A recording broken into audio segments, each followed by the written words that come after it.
da muke kai kuka kare rayuka da mutuncin mu arewa. Rabbi gare ka muke komowa kare dukiya da jinanan mu arewa.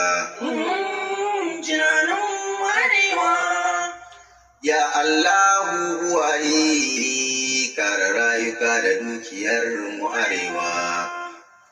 Tuba gare ka muke yi wajen kamu muke dawowa.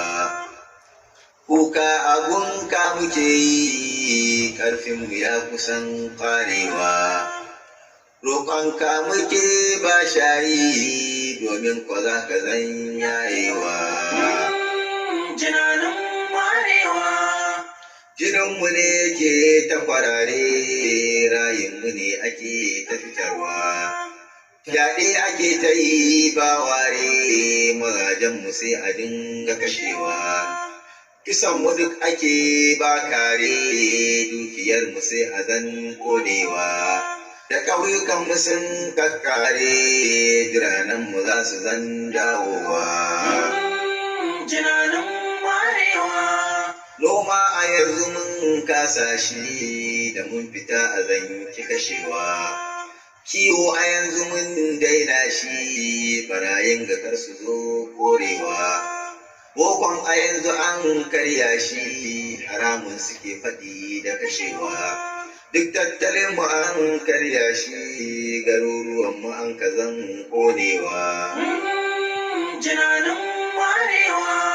Kasuwanninmu an kone su, kayan ciki a zan sacewa. Masallatanmu an watsa su, masu sallar cikinsu an ta kashewa. Matafiyanmu an harbe su, sauran ku sai a zan kwashewa. Ai garkuwa a zan ɗaure su, dukiyarsu duk ake kwashewa. A gidanka sai a zo sacewa, matan gidan a zan fyaɗewa. ‘Yan mata ku sai a zan kitasawa, ai daji da su ana fatawa. In ka yi gaddama a kashewa, abin dige ka ba fasawa. Jini yana ta zubowa, mutuncinmu ba a yau karewa.